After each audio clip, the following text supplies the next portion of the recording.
우리는 그리스도의 일꾼이라는 제목으로 은혜를 받고자 합니다.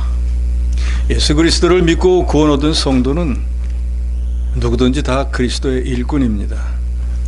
여기서 일꾼이로 번역되어 있는 이 헬라 원어는 휘페레타스라고 하는데 그 원래의 뜻은 노예란 뜻입니다.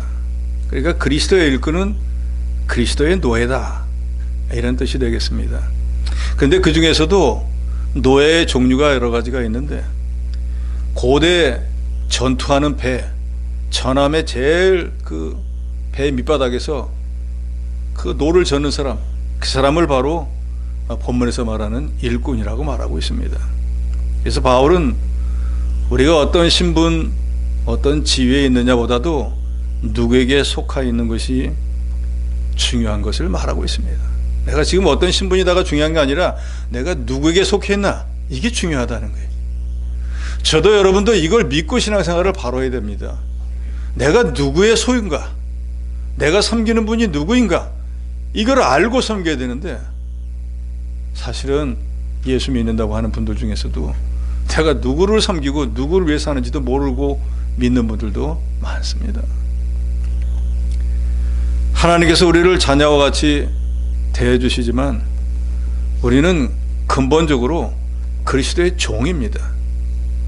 그러니까 우리가 하나님의 자녀만 된 거 자랑만 하고 그것만 가지고선 거기에 따른 무슨 권리만 주장할 게 아니라, 우리가 하나님의 자녀가 된 이면에 우리는 원래가 그리스도의 종이란 걸 알아야 돼요. 이 종인데 주인이 우리를 자녀로 여겨주시는 것 뿐이에요. 그러니까 근본은 자녀가 아니라 근본은 종이다, 그 말입니다. 우리가 잘 알듯이 저도 여러분도 예수 믿기 전에는 마귀 종살이해서 우리 욕심을 따라 살았지 않습니까? 그런데 예수 그리스도를 믿음으로 말미암아 죄사함을 받고 영원히 중생하고 하나님의 자녀가 되었습니다. 그러니까 이런 모든 신령한 은혜를 받은 것은 예수 그리스도로 인한 거예요. 그래서 이제는 예수를 구주로 믿고 구원 얻고 난 뒤에는 우리가 물론 하나님의 자녀가 되는 권세를 얻기는 했지만, 우리가 근본 우리의 신분은 그리스도의 종이라는 거예요. 그래서 이제는 우리가 살아도 주를 위해서, 죽어도 주를 위해서 살 수밖에 없는 그런 존재가 되었다는 것을 저 여러분이 인정을 해야 됩니다. 그래서 오늘 본문의 제목은 우리가 그리스도의 일꾼이라고 했는데, 오늘 본문은 그리스도의 일꾼이 어떤 사람인가를 세 가지로 우리에게 명확하게 교훈을 하고 있습니다. 첫째는 하나님의 비밀을 맡은 자라는 것입니다. 1절에 보면은 사람이 마땅히 우리를 그리스도의 일꾼이요 하나님의 비밀을 맡은 자로 여길지어다 그랬습니다. 하나님의 비밀이라고 하는 것은 복음을 말합니다. 복음은 뭘까요? 복음의 헬라 원어는 유앙겔리온이라고 하는데, 이건 영어로 굿뉴스, 좋은 소식이라는 뜻이에요. 근데 왜 복음이 좋은 소식일까? 세상에 여러 가지 소식들이 많지 않습니까? 예를 들어 가지고 자기가 죄를 지었는데 당신 내일 사형이야 하는 소식을 받는 사람은 마음이 어떨까요? 내일 죽을 거니까 마음이 말할 수 없겠죠. 그런데 반대로 오늘 사형이 예정되어 있던 사람에게 갑자기 당신 사형 면제야 라고 할 때 그 사람은 기분이 어떨까요? 이거는 사형 집행 통고를 받은 것보다 100배 1000배 더 마음이 즐거울 거예요. 오늘 10시에 죽을 건데 9시 반에 갑자기 사형이 면제됐다는 거예요. 저와 여러분이 바로 그와 같은 거예요. 예수 믿기 이전에는 우리의 허물과 죄로 인해서 지옥에 가서 영원한 형벌을 받아야 되는데, 이 짧은 인생을 얼마나 살지 누구도 몰라요. 모든 사람이 100세까지 산다니까 그렇게 살 수도 있고, 그 안쪽에 젊어서 세상을 떠날 수도 있고, 누구는 모릅니다. 문제는 이 세상을 떠나면 딱 두 길이 있다는 거예요. 믿든 안 믿든 불신자들이 있다 없다 할 거 없이 우리가 이 육신의 삶을 마치고 나면 딱 두 길밖에 없습니다. 예수를 구주로 믿은 사람은 그 예수를 믿은 그 공로 때문에 다른 건 필요 없습니다. 지옥에서 천국으로 옮겨집니다. 그런데 아무리 복음의 말씀을 전해도 그 말을 믿지 않은 사람은 믿지 않은 죄 때문에 지옥에 가서 영원한 고통을 당하게 되는 딱 두 길밖에 없습니다. 그렇기 때문에 복음은 그걸 한자어로 번역한 거잖아요. 복된 소식. 뭐가 복된 소식인가? 우리처럼 하나님을 모를 때, 예수를 영접하지 않았을 때 지옥에 가서 영원한 멸망을 받아야 될 그 사형수와 같은 입장에 있었는데, 예수를 믿게 됨으로 그 사형을 면제시켜 주니까 세상에 이거보다 더 반갑고 즐거운 소식이 어디 있겠어요. 그래서 복음을, 복된 소식, 즐거운 소식, 세상에서 가장 가치가 있는 소식. 그럼 복음은 뭔가? 복음은 크게 보면 두 가지입니다. 첫째는 내가 내 죄값으로 인해서 죽음을 당해야 되는데, 왜 죄진 사람이 죽어야지 자기 죄값이 사해지거든요. 그런데 예수 그리스도가 내 죄를 지시고 대신 죽어주시는 거예요. 그러니까 하나님이신데도 우리 인간의 몸을 입고 와서 내 대신, 내가 죽어야 되는데 나는 그냥 살고 내 대신 우리 주님이 죽어주는 거예요. 그게 바로 십자가의 대속의 죽음이에요. 그런데 예수님은 하나님이시기 때문에 우리 인간처럼 죽고 난 뒤에 끝나버리는 것이 아니고, 예수님은 장사된 바 되었다가 사흘 만에 다시 부활을 하셨어요. 부활을 했다는 것은 뭘 말해요? 사람은 죄값으로 죽어야 되는데 죄가 없으니까 다시 살아나셨다는 증거가 된단 말이에요. 세상과 죄와 마귀를 이겼다는 증거가 됩니다. 그래서 복음은 두 가지, 십자가의 대속과 부활, 이것이 바로 복음이고, 이것이 믿어지면 구원받은 거고 영생을 얻은 것입니다. 그러니까 한마디로 십자가 대속의 죽음과 부활을 이루신 분이 누굽니까? 예수님이기 때문에 복음이라고 하는 것은 십자가의 대속과 부활이지만, 그걸 한 몸으로 이루신 분은 예수 그리스도이기 때문에 복음은 좀 자세하게 하면 십자가의 대속과 부활, 복음은 예수입니다. 예수 그리스도. 그러니까 누구든지 이 예수 그리스도를 믿기만 하면은, 믿는다는 건 뭐예요? 십자가에서 내 죄를 대신해서 죽으셨다는 것, 그 주님은 죄가 없기 때문에 다시 부활하셨다는 것, 이걸 믿으면, 그분을 믿으면 나는 구원받을 만한 공로나 가치나 선한 행위를 한 게 없지만 예수님이 대신 나를 위해서 죽어주셨기 때문에 나는 죽지 않아도 죽은 것처럼 하나님이 여겨주고 나는 살게 해준다는 거예요. 이게 바로 구원의 원리인 거예요. 그래서 세상에서 제일 복된 소식이 바로 예수 그리스도, 복음인 것입니다. 예수님이 하나님의 아들이신 거, 그 예수 그리스도가 저 여러분의 죄 때문에 십자가에 못 박혔다는 거, 또 죽은 지 사흘 만에 하나님의 능력으로 죄와 사망과 마귀를 이기고 부활하셨다는 것을 믿기만 하면 누구든지, 여기서 말하는 누구든지는 이스라엘 사람이 아니어도, 피부가 검거나 희거나 돈이 많거나 적거나 뭐 권세가 있거나 없거나 그런 거 전혀 상관없이 누구나 예수를 구주로 믿기만 하면 구원을 받는. 그래서 우리가 잘 아는 요한복음 3장 16절에는 구원받는 원리를 설명해 놓았잖아요. 여러분 한번 암송해 보시겠습니까? 요한복음 3장 16절. 이거를 암송하지 못하면 구원에 문제가 있는 거예요. 자, 다 같이 한번 암송해 봅시다. 시작.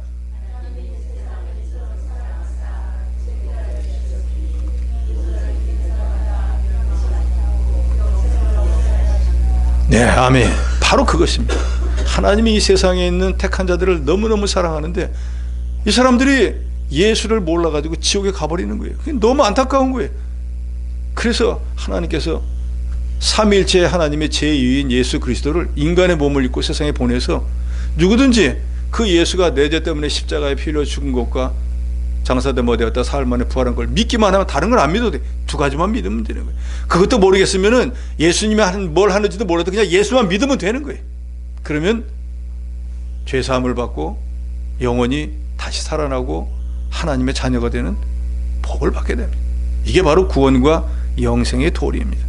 뿐만 아니라 이제 거듭거듭 말씀드리지만 주님이 다시 세상을 심판하러 오시는 그때 우리가 만약에 세상을 떠났으면 죽은 자리에서 다시 부활합니다. 살아있으면 산채로 하늘로 들러 올려져요. 그래서 이제는 주님과 함께 천년왕국을 이루고 그것이 끝나고 난 뒤에는 이제는 이 세상은 멸망해서 없어져 버리고 영원한 천국에 가서 살 수 있게 됩니다.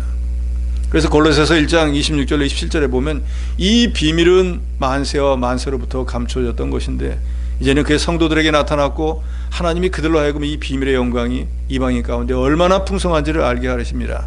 이 비밀은 너희 안에 계신 그리스도니 곧 영광의 소망이니라. 여기서 말씀하는 비밀은 그리스도와 말미암아 모든 사람이 구원받는 것을 말하고 있습니다. 이 비밀은 오랜 세월 동안 만대 감추어져 있었는데 이제 예수님이 이 세상에 오셔서 십자가의 대속과 부활로 우리에게 나타나셨어요. 그래서 불신자들은 이 비밀을 알지도 못하고 또 전에도 이해를 못합니다.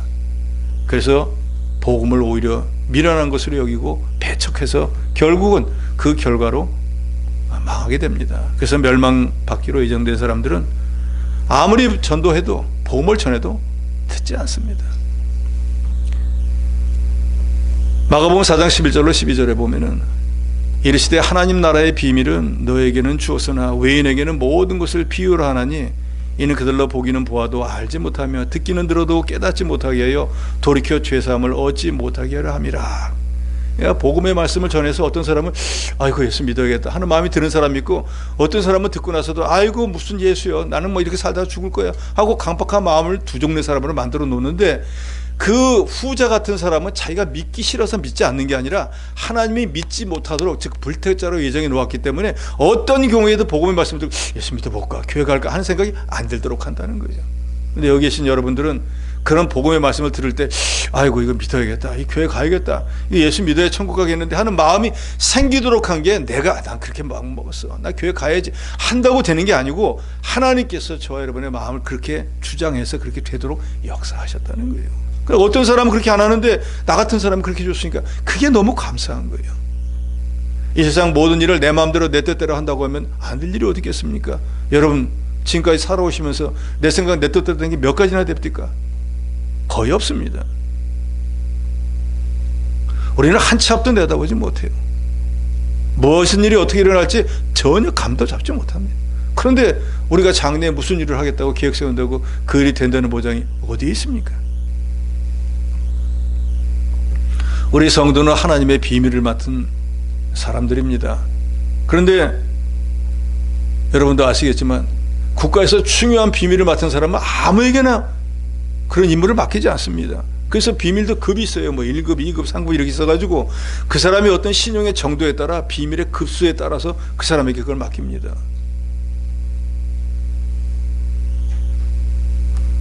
바울은 고린도 교인들에게 예수를 믿는 우리 자신들이 그리스도의 일꾼인 동시에 하나님의 비밀을 맡은 자인 줄을 알라 그랬습니다. 그래서 예를 들어서 세상에서도 대통령의 특사, 대통령이 특별히 무슨 지시를 해가지고 어느 나라든지 아니면 어떤 사람에게 보내서 대통령이 이런 뜻이 있어 하고 전해주는 거잖아요. 그건 일반 사람들은 알지도 못하고 또 그 대통령이 거느리고는 여러 사람들도 다 몰라요. 그 특사 그 사람만 아는 거예요.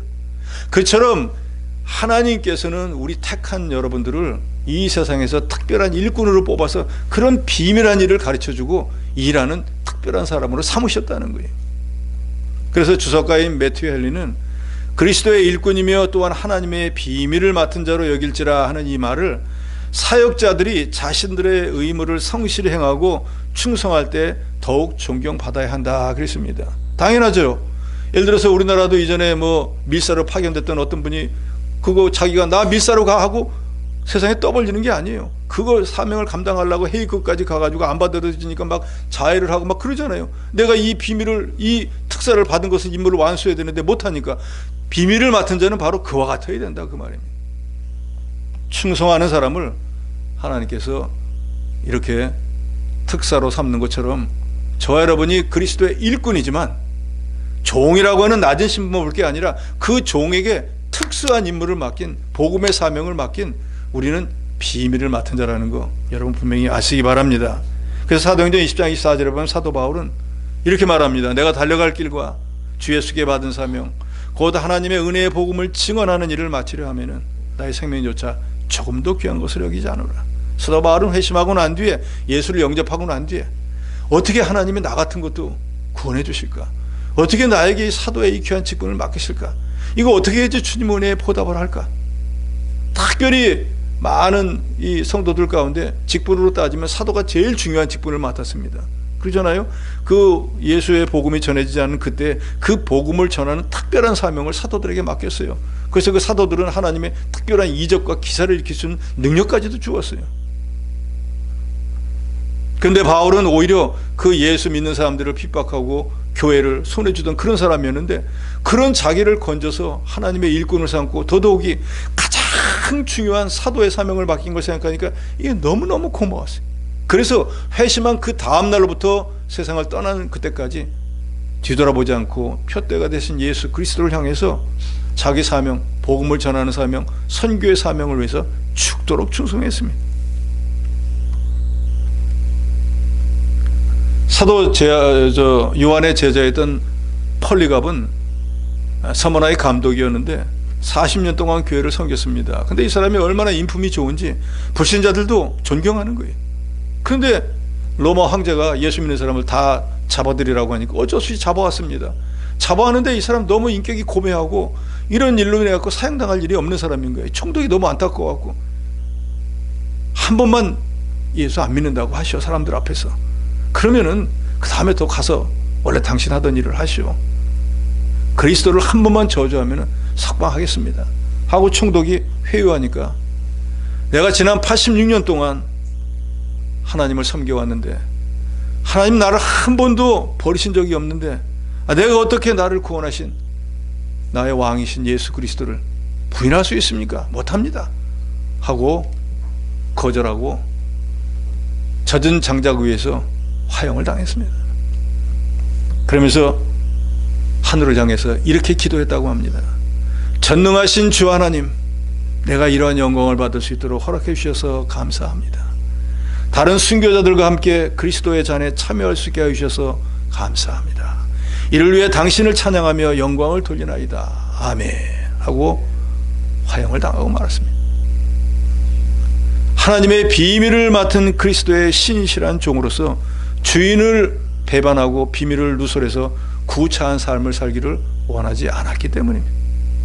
바울은 빌립보서 1장 20절에서 나의 간절한 기대와 소망을 따라 아무 일이든지 부끄러워하지 않냐고 지금도 전과 같이 온전히 담대하여 살든지 죽든지 내 몸에서 그리스도가 존귀하게 되려 하나니 라고 말했습니다.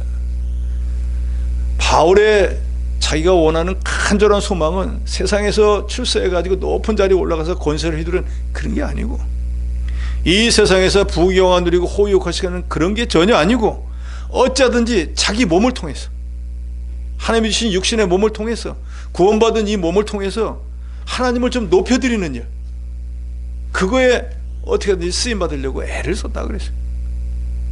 그래서 자기의 생사 여부와 상관없이 그리스도와 존귀케 되는 일이라고 하면 나는 내 생명 별로 중하게 여기지도 않는다 그랬어요. 우리 성도는 하나님의 비밀을 맡은 존귀한 자들입니다. 예수 그리스도가 내 몸을 통해서 영광을 받으시고 하나님 교회가 잘 되어지고 진리운동, 생명운동이 잘 되어진다고 하면 그거 성공한 인생일 것입니다. 우리 예수 믿는 성도들은 그리스도의 일꾼이지만 비밀을 맡은 자라는 거 여러분 분명히 아시기 바랍니다. 두 번째로는 맡은 일에 충성하는 자라는 것입니다. 2절에 보면 그리고 맡은 자들에게 구할 것은 충성이니라. 그리스도의 일꾼은 뭘 해야 되는가? 충성해야 됩니다. 세상의 일꾼들도 마찬가지죠. 직장에 들어가는데 사원이 사장 보면 일하고 사장 안 보면 일하면 그거 얼마간은 있겠지만 사장이 그것을 아는 나라에는 더 이상 일 못하게 됩니다. 70년 넘게 미국과 영국에서 복음을 전했던 영국의 전도자 집시 스미스가 하나님의 교회가 필요로 하는 사람은 적게 말하고 많이 일하는 일꾼이다, 이런 말을 했어요. 하나님의 교회에서 일꾼은 어떤 사람을 원하는가? 입은 닫고 손발로 일하는 사람을 원한다는 거예요. 반대로 한번 해보세요.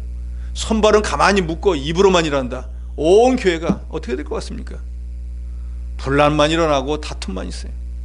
서로 나만 잘났다고 하고 나만 대접받겠다고 내가 올라가겠다고 그러고 있을 거예요. 그런데 입은 닫고 손발 일을 하니까 이건 교회에 일이 척척 되어지지 않겠어요. 중국 노나라의 군주였던 정공이 공자에게 물었습니다. 임금이 신하를 부리고 신하가 임금을 섬기자면 어떻게 해야 됩니까? 하니까 공자가 이렇게 대답했다 그래요. 임금이 신하를 부릴 적에는 예를 갖추고 신하가 임금을 섬길 때에는 충성을 다해야 됩니다. 그러니까 윗사람이라고 해갖고 해! 하고 막 강제로 하는 게 아니라 예를 갖춰야 된다는 거예요. 물론 왕이지만 부림을 받는 사람에게도 인격적으로 대우하고 지시할 걸 지시해야 된다 그 말이에요. 그리고 실제로 그 명령을 받은 사람은 뭘 해야 되는가? 충성해야 된다는 거예요. 그러니까 세상의 이치에서도 아랫사람은 윗사람에게 충성해야 되는 거예요. 하나님의 나라에서는 오늘 본문에 말합니다. 2절에 맡은 자들에게 구할 것은 무엇이다? 충성이다. 우리를 충성되이 여겨가지고 직분을 주신 거예요. 이 하나님에게는 여러 직분이 있지 않습니까? 뭐 권찰, 집사, 권사, 안수집사, 장로, 목사 뭐 이런 직분이 있잖아요. 이런 직분을 왜 주셨나? 충성하라고 주신 거죠. 그래서 충성이라고 하는 것은 세상 일꾼도 말할 것도 없고 그리스도 일꾼들에게는 더욱더욱 필요한 것입니다. 그래서 충성의 헬라 원어가 피스토스인데 그 말의 문자적인 뜻은 신실함이 발견되는 거예요. 그러니까 이 사람이 정말로 신실하게 일을 하구나 하는 걸 알 수 있는 게 충성이라는 거예요. 하나님의 비밀을 맡은 그리스도의 일꾼들은 이 비밀을 맡겨주신 주님을 위해서 충성해야 됩니다. 그래서 디모데후서 2장 4절에도 병사로 복무하는 자는 자기 생활에 얽매이는 자가 하나도 없나니 이는 병사로 모집한 자를 기쁘게 하려 함이라 그랬어요. 군대에 가서 군인들이 충성하는 건 자기를 군인으로 불러줬으니까 월급도 주고 밭도 먹여주고 옷도 주고 다 하잖아요. 그러니까 그 국가를 위해서 충성할 의무와 사명이 있는 거예요. 그런데 그걸 못 깨닫는 병사들은 자기 사회에 있던 애인이나 생각하고 보초도 제대로 안 쓰고 뭐만 생각하다 사고 내는 사람 수두룩 하잖아요. 학생의 본분은 뭐예요? 공부해야죠. 군인의 본분 나라를 지켜야죠. 그리스도의 정병들의 본분은 뭐예요? 그리스도를 위해서 충성하는 거라 그 말이에요. 지극히 당연한 거예요. 없던 얘기를 드리는 게 아니라 그 말이에요.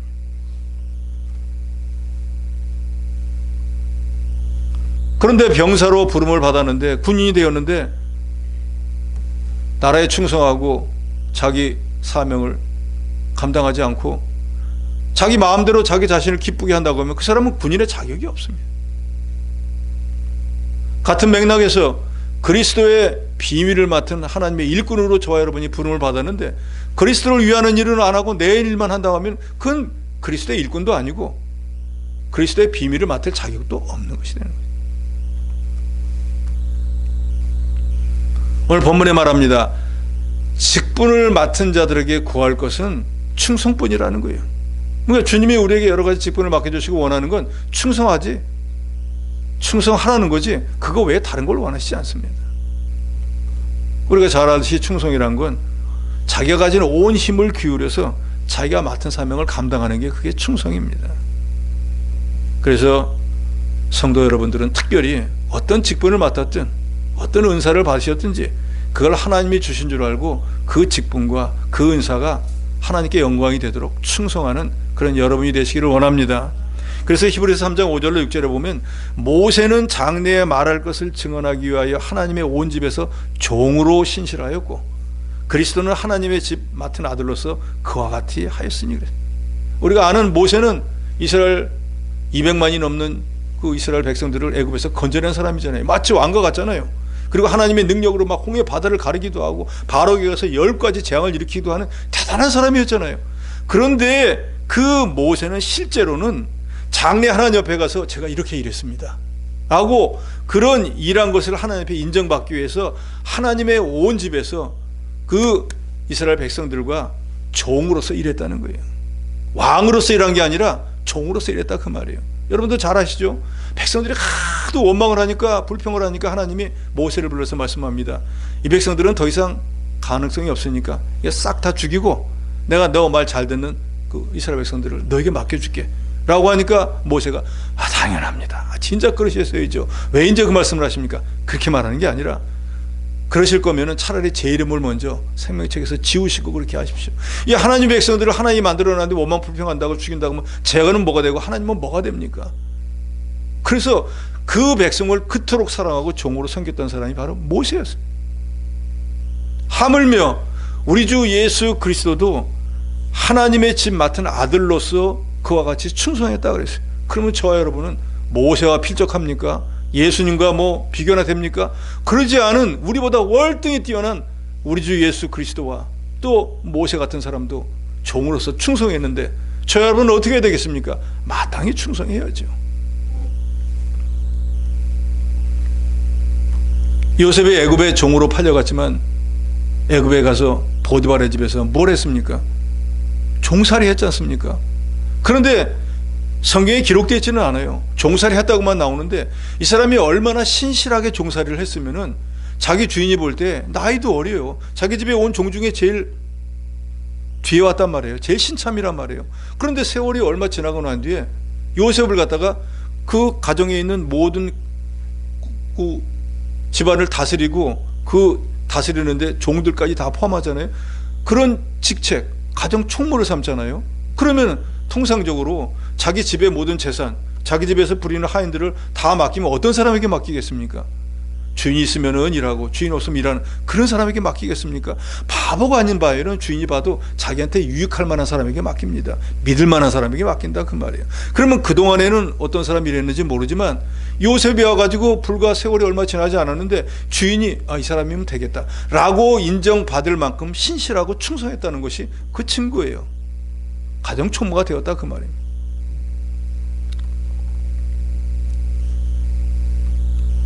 느헤미야가 다 허물어진 예루살렘 성을 다시 쌓아 올렸습니다. 그러고 난 뒤에 그 성을 지키기 위해서 이전에는 다 불타버려서 없었던 문짝도 새로 달고 이제는 문을 닫으면 못 들어오고 못 나가고 문을 열어야만 들어가고 나갈 수 있게 되었는데 그 문을 딱 달아놓고 난 뒤에 자기 동생하고 하나니하고 두 사람을 세워가지고 이 성전문을 지키게 했습니다. 상당한 권세가 있는 거예요. 그런데 언뜻 생각해보면 자기 동생이니까 친하니까 세운 것처럼 보이지만 성경은 이렇게 기록합니다. 이 두 사람의 이 위인이 그 모든 사람 중에서 가장 경건하고 하나님을 경외하는 믿음에 뛰어난 사람이었다 그랬어요. 그러니까 충성하는 사람이었기 때문에 이 두 사람을 세워가지고 자기 동생이 되었던 자기 아는 사람이 되었던 그 중한 일을 맡긴 거지 아무 실력도 자격도 없는데 내 동생이니까 내가 아는 사람이니까 해서 세운 게 아니라는 거예요. 세계적인 성경 연구가인 독일의 한스 웨버는 평신도는 전도하는 병정과 같고 교역자는 양식을 공급하고 또 그들의 시중을 드는 식사 당번과 같다. 목사라고 해서 대단한 게 아니라 그 말이에요. 성도들의 영적 양식을 준비해주는 식사 당번과 같고 평신도들은 이 복음의 말씀을 전해서 이 양식을 먹도록 사람들을 불러오는 그런 역할을 하는 거라 그 말이에요. 그러니까 뭐 목사라고 높고 성도라고 낮고 이게 아니라 그 말이에요. 무엇이 됐든지 자기에게 맡긴 그 직분의 뜻과 사명을 잘 충성스럽게 감당하는 것, 그것이 중요한 것입니다. 출애굽기 32장 29절에 보면 모세가 이 레위인들에게 명령을 합니다. 오늘 우상을 섬겨가지고 우상 앞에서 뛰어놀고 우상을 섬겼던 사람들이 비록 너희 형제가 되고 너희 친척이 되고 너희 부모가 되었지라도 하나님 앞에 범죄했으니까 이 사람들을 죽여야 된다 할 때 레위인들이 갖고 실제로 그렇게 했습니다. 그런데 자기 손으로 자기 형제 자매 부모를 죽이는 것 같은 그 일을 어떻게 하겠어요? 하기 어려운 일이에요. 그런데 하나님의 일이라 했습니다. 그러고 나니까 모세가 말하는 거예요. 각 사람이 자기의 아들과 자기 형제를 쳤으니 오늘 여호와께 헌신하게 되었느니라. 그가 오늘 너에게 복을 내리시리라. 우리가 헌신이라고 하면은 우리는 흔히 오늘 헌신 예배 드립니다. 내내 예배당에 안 나오다 오늘 여성교 헌신 예배 나와가지고 그냥 찬송 한 곡하고 말씀 한번 들으면 헌신 예배 한 거예요. 그게 헌신입니까? 헌신이라는 게 헌이 바칠 헌자잖아요. 뭘 바친다는 거예요? 몸을 바친다는 거예요. 내 몸을 주께 드립니다. 그게 헌신인 거예요. 지금까지는 제가 그런 삶을 못 살았는데 앞으로는 주님께 제 몸을 바치는 생활을 하겠습니다. 이게 바로 헌신인 거예요. 예배를 통해서 결심을 하는 거예요. 그게 헌신 예배의 의미인 거예요. 그냥 헌신 예배 드렸다. 그게 중요한 게 아니라 그 말이에요. 그런데 모세가 여기서 헌신이라고 하는 말은 뭐예요? 참된 헌신은 뭐예요? 하나님의 말씀이라고 하면은 자기 형제 자매 부모도 범죄한 자를 죽일 수 있는 데까지 나가는 그게 참된 헌신이라는 거예요. 그렇기 때문에 모세가 그런 인간으로 할 수 없는 보통 사람은 할 수 없는 그 일을 했기 때문에 너희가 하나님께 헌신했으니까 이제 하나님이 너에게 복을 내리시리라. 이렇게 하나님 앞에 충성스럽게 헌신을 해야 복을 받는 거지 시계추같이 그냥 왔다 갔다만 한다고 해서 제가 교회 갔다 온 거 아시잖아요. 한다고 복을 주는 게 아니라는 거예요. 사실은 저도 여러분도 예수 믿고 신령한 복을 받는 게 이렇게 쉬운 일이 아닙니다. 그런 말씀 있잖아요. 천국은 침노하는 자의 것이라 그러잖아요. 예배당에 누구나 다 나와요. 그러나 천국을 침노하는 것은 믿음으로 열심으로 기도함으로 하나님의 나라를 쳐들어가야 얻는 거지, 여기 자리만 앉아있다고 얻는 게 아니라는 거예요.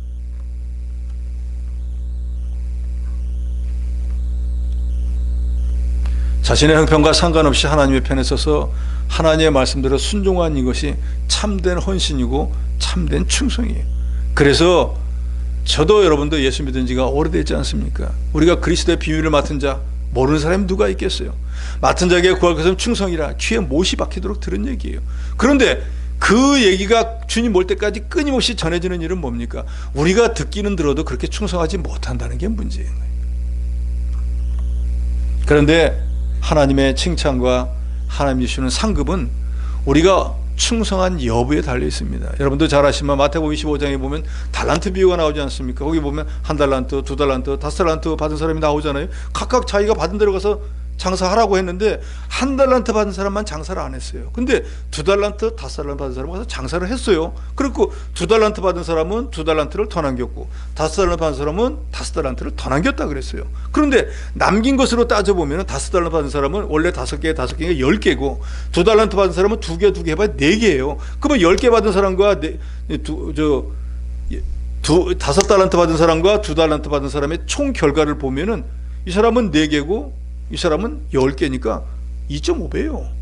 그러니까 주님께서 10개 남긴 사람에게 칭찬을 더 많이 해줘야 될 거 아니에요.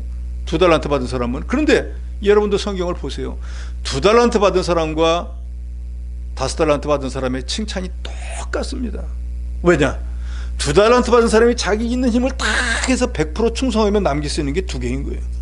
5달란트 받은 사람도 아무리 자기가 있는 힘을 다해 쥐어짜서 하더라도 5개가 최고인 거예요. 그렇기 때문에 둘 다 100%의 노력을 기울였기 때문에 칭찬과 상급도 똑같았어요. 근데 1달란트 받은 사람은 이거 장사하다가 잃어버리면 너 본전 어디 가서 하고 책망 받기는 안 되겠다고 땅속에 파묻어 놓았다 그랬잖아요. 그러니까 주님에게는 뭐라고 책망을 받습니까? 그럴 거면 은행에 갖다 주면은 이자라도 줄 건데 너는 그걸 땅속에다 파묻어 놨냐 하고 책망받고, 가지고 있는 거는 빼앗겨 가지고 지금 5개 가진 사람은 5개 남기고 10개나 있는데 그 사람이 1개 더 줘버린다. 그리고 1개 받은 사람은 어떻게 했어요? 어둠에 내쫓겨서 부끄러움을 당했다 그랬어요. 그러니까 우리가 주님 앞에 갔을 때 칭찬과 상급은 권사가 됐다고, 장로가 됐다고, 목사가 됐다고, 목사는 더 칭찬하고 권사는 덜하고, 그게 아니라는 거예요. 어느 위치에 있는가가 중요한 게 아니라 어느 직분을 받는 게 중요한 게 아니고 그 직분에서 얼마나 충성했는가, 이게 중요하다는 거. 그래서 맡은 자에게 구할 것은 충성이라고 주께서 분명히 말씀합니다. 시편 101편 6절에 보면 내 눈이 이 땅에 충성된 자를 살펴 나와 함께 살게 하리니 완전한 길에 행하는 자가 나를 따르리로다. 하나님은 충성된 자와 함께 하시고 완전히 행하는 자, 하나님 말씀대로 행하는 자로 하나님을 수종들게 합니다. 그리스도의 일꾼은 자기 맡은 일에 충성하는 자라는 거 여러분 믿으시기 바랍니다. 세 번째로는 하나님께만 판단받는 자라 그랬습니다. 3절에 보니까 너희에게나 다른 사람에게나 판단받는 것이 내게는 매우 작은 일이라. 나도 나를 판단하지 아니하노니 내가 자체가 아무것도 깨닫지 못하나 이로 말미암아 의롭다함을 얻지 못하노라. 다만 나를 심판하실 이는 주시니라. 저는 이 말씀에 많은 찔림을 받고 이 말씀에 위로를 받고 이 말씀에 힘을 얻습니다. 거기 5절 끝절에 보면, 4절 끝절에 보면은 이 말씀이 있잖아요. 한번 따라해 보시면 합니다. 다만 나를 심판하실 이는 주시니라. 나를 심판하신 분은 총회장도 아니고, 나를 심판하신 이는 노회장도 아니고, 나를 심판하시는 장로도 아니고, 나를 심판하시는 여러분도 아니고, 오직 내가 주의 일을 어떻게 했느냐, 이걸 심판하실 분은 나를 구원하신 우리 주 예수 그리스도라는 거예요. 여러분도 이걸 믿으시기 바랍니다. 그러니까 사람 눈에 잘 보이려고 일하지 마시고 하나님이 나를 보실 때 어떻게 생각할까 하고 일하셔야 된다, 그 말이에요. 사람들이 그거 한다고 뭐 복이 와, 그거 한다고 누가 알아줘, 하든지 말든지 나는 주님이 이거 하면 기뻐하실 것 같아 하면 하는 거예요. 그런데 많은 분들이 뭐 좀 등등 두들겨주고 아이고 김 집사 일 잘했네 하면 안 하던 것까지 하다가 누가 안 알아주면은 이건 뭐 해봤자 소용이 없나 보네 하고 뒤로 물러서는 사람은 얼마나 많습니까? 주의 일은 그런 게 아닙니다. 우리가 어떤 사람이에요? 이미 말씀드렸지 않습니까? 비밀을 맡은 자예요. 우리 종인데 그런 비밀을 맡을 자격도 없는데 비밀도 맡겨주었어요. 그리고 우리에게 원하시는 게 뭐예요? 충성하라는 거예요. 그래서 죽도록 충성하다 보니까 뭐 당신이 언제부터 이렇게 예수 믿었어? 그렇게 사명이 많아? 교회에 그렇게 유익이 있어? 뒤에서 뭘 하든지 말든지 나 같은 것에게 비밀을 맡겨주고 맡은 자에겐 충성할 거랬으니까 나는 주님이 인정해 주시면 돼. 이런 믿음으로 신앙생활 하시기 바랍니다. 그런다고 하면은 신앙생활 하다가 누가 알아주고 안 알아주고 뭐 뒤에서 무슨 말 하든지 그런 거 전혀 신경 안 씁니다. 저는 그렇습니다. 그래서 늘 이 말씀에 힘을 얻습니다. 다만 나를 판단하신 이는 개역 개정에는 나를 심판하실 이는 그죠? 나를 판단하고 나를 심판해. 너 잘했어. 너 잘못했어. 라고 모든 것을 정해 주실 분은 딱 한 분밖에 안 계시다는 거예요. 장로님이 아무리 나를 칭찬해도 그게 정말 나에 대한 칭찬인지는 나중에 주님 앞에 가봐야 한다 그 말이에요. 그거 듣고 좋아가지고 그럴 일은 없잖아요. 그래서 우스갯소리에 그런 얘기 있잖아요. 성도 여러분들이 혹시 이 담임 목사가 영 마음에 안 들면은 열심히 기도하면서 목사님을 막 칭찬하래요. 아, 목사님 이것도 잘하시네요. 저것도 잘하시네요. 뭐 목사가 이거 진짜 내가 잘하나 보다 하고 죽도록 하다가 죽어버린대. 그럼 내쫓을 필요도 없이 새로운 목사가 올 거 아니에요? 바울은 고린도후서 10장 18절에도 이렇게 말합니다. 옳다 인정함을 받는 자는 자기를 칭찬한 자가 아니 오직 주께서 칭찬하시는. 주님이 잘했다고 칭찬해야 잘하는 거예요. 사람들이 잘했다 어쨌다 그런 거 그렇다고 해서 그걸 무시하라는 거 아닙니다. 주님께 잘하는 사람은 사람께도 당연히 잘하겠죠. 그렇잖아요. 그렇지 않으면 그건 위선이에요. 하나님께만 잘하고 사람에게는 반투명. 그걸 뭐라 그래요? 그걸 고르반주의라 그러잖아요. 그래서 바리새인들은 고르반주의를 따라가니까 예수님이 책망을 받았잖아요. 하나님께만 잘하면은 하나님이 알아서 자기 부모도 잘해준다는 거예요. 그리고 자기 육신의 부모를 홀대했다고요. 그러니까 예수님이 말하는 거예요. 너희가 정말로 하나님의 사랑을 깨닫고 하나님께 이렇게 잘하면은 육신의 부모에게도 잘해야지. 왜 하나님이 하나님만 잘 믿으면 하나님이 알아서 너희 부모를 잘해준다고 하고 부모를 박대하느냐고 책망한 거예요. 너희가 그런 고르반주의로 살아서는 안 된다는 거예요. 4절에 내가 자책할 아무것도 깨닫지 못하나 이로 말미암아 의롭다함을 얻지 못하노라.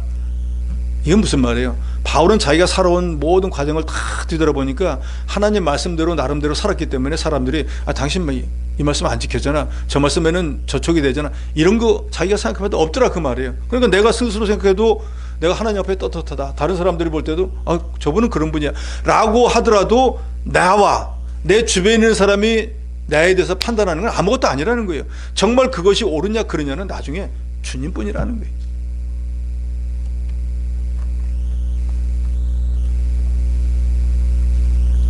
장차 저와 여러분이 그리스도의 심판대 앞에 다 서실 것입니다. 그때 주님께서 저와 여러분이 행한 모든 행위에 대해서 판단을 해줍니다. 그때 알겠죠? 그래서 하나님의 일을 할 때 사람의 판단을 두려워해서 주저하거나 중단하거나 뒤로 물러서지 말아야 됩니다. 하나님만 믿고 하나님만 의지하고 하나님께 영광 돌리는 일이라고 하면 앞을 보고 전진해 나가는 그런 신앙을 가져야 됩니다. 에레미야서 1장 17절로 19절에 보면은 그러므로 너는 내 허리를 동이고 일어나 내가 명령한 말을 다 그들에게 말하라.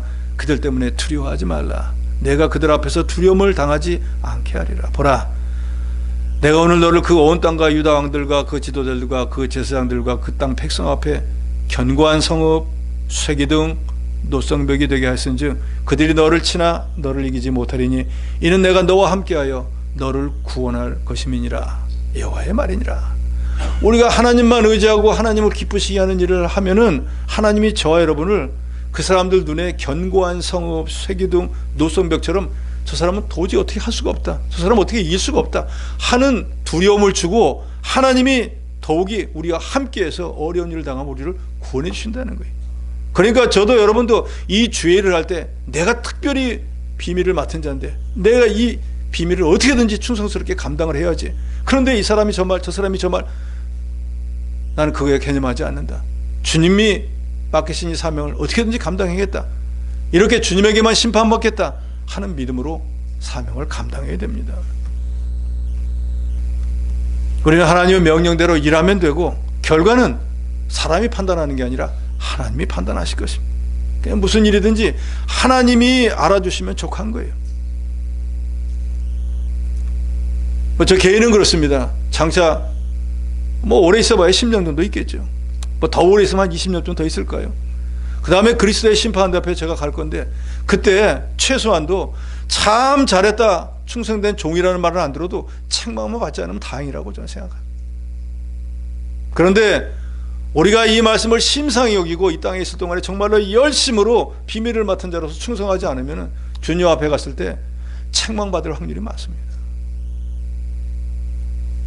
잠언 29장 25절에 보면 사람을 두려워하면 올무에 걸리지만 여호와를 의지하는 자는 안전하다 그랬어요.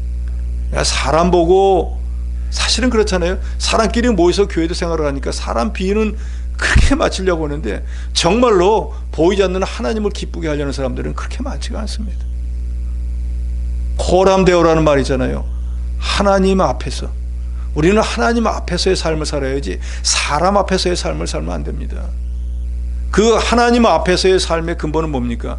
세 번째 말씀처럼 우리는 하나님께만 심판받는 자예요. 하나님께만 판단을 받는 자입니다. 그러니까 주님이 나를 어떻게 판단하실 거냐, 이게 중요한 거지 사람들이 지금 나를 어떻게 판단하냐 그거는 별로 중요하지 않습니다. 그래서 바울은 갈라디아서 1장 10절에 이렇게 말합니다. 이제 내가 사람들에게 좋게 하랴, 하나님께 좋게 하랴, 사람들에게 기쁨을 구하랴. 내가 지금까지 사람의 기쁨을 구하였다면 그리스도의 종이 아니라. 오늘 그리스도의 일꾼, 그리스도의 종에서 말하잖아요. 그리스도의 종은 뭐예요? 그리스도만 높이는 사람이 그리스도의 종이에요. 근데 사람을 기쁘게 한다 그러면 그 사람은 사람의 종이 된 거지 그리스도를 기쁘게 하는 게 아니에요. 성도 여러분들이 교육자를 기쁘게 해야 돼요. 영의 인도자니까. 그런데 그것을 하나님보다 더 기쁘게 하면 그거는 사람의 종이 돼버린 거예요. 모든 것의 우선순위를 바로해야 됩니다. 프라이어티라고 그러잖아요. 프라이어리티. 우선순위, 뭘 먼저 해야 되는가? 우리가 예수 믿기 이전에는 나만 위하면 되는 거예요. 모든 게 다 나예요. 그런데 예수를 구주로 믿고 난 뒤에는 이제 우선순위가 바뀌었어요. 예수 그리스도로 인해서 저와 여러분이 구원을 받았기 때문에 서두에도 말씀드렸잖아요. 사나 죽거나 우리가 그리스도의 것이 되었어요. 그렇기 때문에 우리의 주인이 그리스도예요. 그래서 우리는 먹든지 마시든지 뭘 하든지 제일 먼저 그리스도를 우선 영화롭게 하고 그리스도를 먼저 생각하고 그 다음에 내 일을 하는 거예요. 그것이 바로 거룩해지는 거예요. 그게 성화를 이루어 나가는 것입니다. 그게 구원을 이루어 나간다는 거예요. 5절에 그러므로 때가 이르기 전 곧 주께서 오시기 전까지 아무것도 판단하지 말라. 그가 어둠에 감추인 것을 드러내고 마음의 뜻을 나타내시리니 그때 각 사람에게 하나님으로부터 칭찬이 있으리라. 이 말을 현대인의 성경은 아주 쉽게 번역을 했습니다. 그러므로 여러분은 최후의 심판 때까지 아무것도 판단하지 말고 주님이 오실 때까지 기다리십시오. 주님이 오시면 어둠 속에 감추어진 것을 밝혀내고 사람들의 마음속 생각을 드러내실 것입니다. 그때는 각 사람이 하나님께 칭찬을 받을 것입니다. 그러니까 같이 신앙생활 하면서 누가 어떻다 얘기하지 말고 자기 일만 잘하라는 거예요. 주님이 오시면, 아니 우리가 주님 앞에 가면은 A는 어떻게 했고 B는 어떻게 했고 하나님이 다 밝혀주실 거라 그 말이에요. 그런데 내가 무슨 형사도 아닌데 이 사람이 어때 저 사람이 어때 밝히고 다니는 이유가 그 시간에 내 일하고 충성하라 그 말입니다.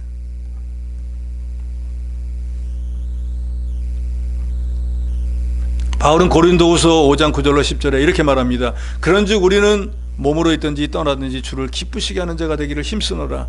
이는 우리가 다 반드시 그리스도의 심판대 앞에 나타나게 되어 각각 선악간에 그 몸으로 행한 것을 따라 받으려 함이라. 저도 여러분도 이 세상을 떠납니다. 그러면 우리는 천국에 가지만 천국에 들어가서 제일 먼저 그리스도의 심판대 앞에 섭니다. 세상에 내가 너를 100년 동안 남겨놓았는데 너는 나를 위해서 무엇을 어떻게 했느냐 하고 주님의 심판이 있다 그 말이에요. 내가 너에게 은사도 주고 직분도 주고 여러 가지 물질과 모든 것을 다 줬는데 나와 복음과 하나님 교회를 해서 너는 뭘 했느냐라고 물을 때 제가 이거는 했습니다. 단 못해도 요건 했습니다 하고 내놓아야지 아무것도 없고 머리만 극적극적한다고 하면 한달한테 받은 사람처럼 책망을 받을 거예요. 우리가 이 땅에 있는 동안에 이렇게 신앙생활 했는데 하나님 앞에 가서 칭찬과 상급을 받아야지 책망과 부끄러움을 당하면 되겠습니까? 우리는 그리스도의 일꾼입니다. 일꾼이기 전에 그리스도의 종입니다.